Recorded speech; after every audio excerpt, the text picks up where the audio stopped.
Dr. Tamara Madison. All right, Chris.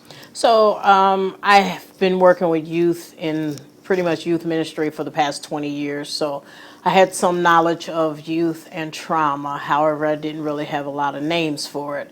And so they use the terms exploited and sex trafficked for in place of human trafficking and it being sexual exploitation versus prostitution. And actually, I worked with girls ages 10 to 17. And so, unfortunately, just as adult women, they have been prosecuted and not seen as a victim. So, the new safe harbor laws entitled them to be under programs that consider them as victims. And so, that's what I was a part of, opening one of the first safe harbor shelters in the state of Minnesota. Well, a lot of the youth, a lot of them come from low income areas. So, the idea of going and making money was, attractive to them. The other thing is probably 95% of these girls had no father figure in their lives, so their self-esteem was kind of manipulated as well. So somebody walks up to them and tells them how beautiful they are if they never heard those words before, spend some time with them. It's easy to gain their trust and their attention. And they also approach them as in, I'm going to take care of you. And so when that happens, then yes, out of their adolescent brain, it's love at first sight for them. So the grooming process can be something as innocent as you send your daughter and her girlfriends to the Mall of America. That's an area where a lot of predators go. And she's at the register and she goes to spend her money. A young man or older man walks up and says, "I'll take care of that for you." And then she's like, "Oh wow, that's impressive." And then he tells her, "How about you meet me here next week and I'll take you shopping." And that starts the ball rolling, building that relationship, buying her things, spending money on her. And then when you get kids who don't have a lot of money, then, $50, you buy her a $50 purse, $50 pair of shoes. That's impressive to them. So ask any of the young ladies, they always call their pimp their boyfriend. So if you stop me and I get arrested, I'm telling you, well, that's my boyfriend, then it's hard to tell unless you've kind of been in the industry and you understand that is very common language for them. Oh, they first believe it. Okay. Yeah, he lures them to believe that.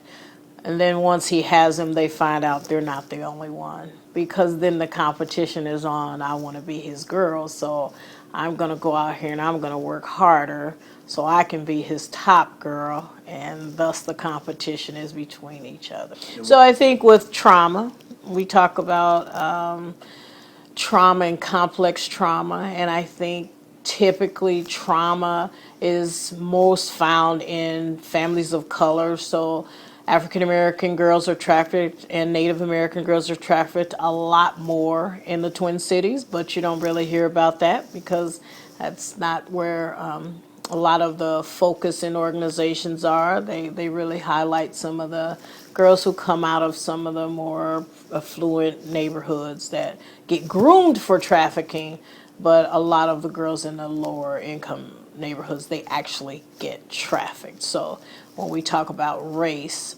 trafficking affects more people of color than any other.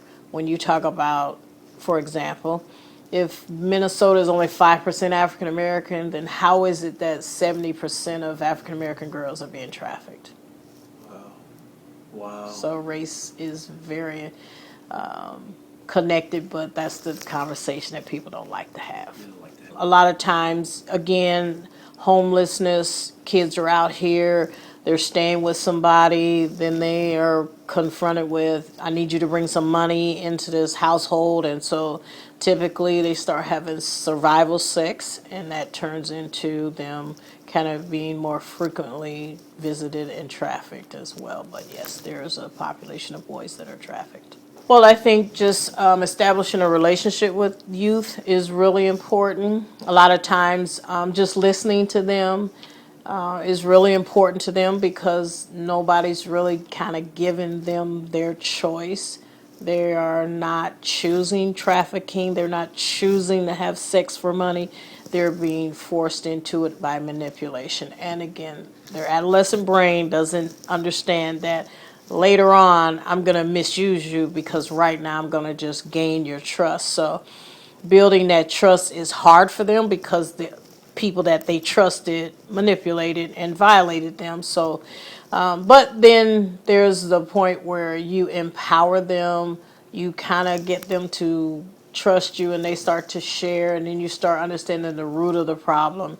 We offered spiritual services for them to, they have to heal behind trauma. And there's many ways to heal, but they have to heal. The ones who actually went through a healing process seem to not return to the life. So I know healing's part of this process. You can't just provide services and not take them through some form of healing.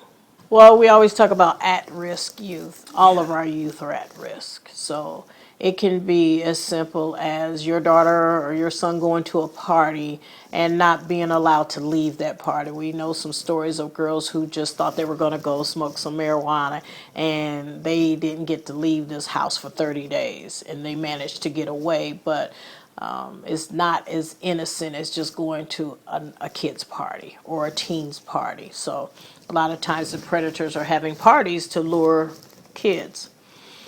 And so it can be anybody, anybody. Some of the kids who parents work all the time and leave their kids unattended, Eden Prairie, Minnetonka, those areas, White Bear Lake, these kids are being groomed for trafficking as well. And a lot of times those resources are different than inner city. St. Paul, Minneapolis has a lot of youth that traffic.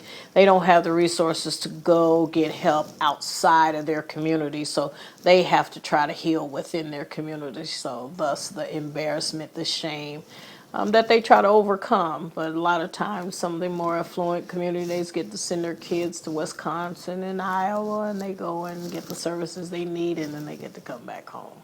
Because once they do trust and know that there's not all these strings attached, they really do pull on you.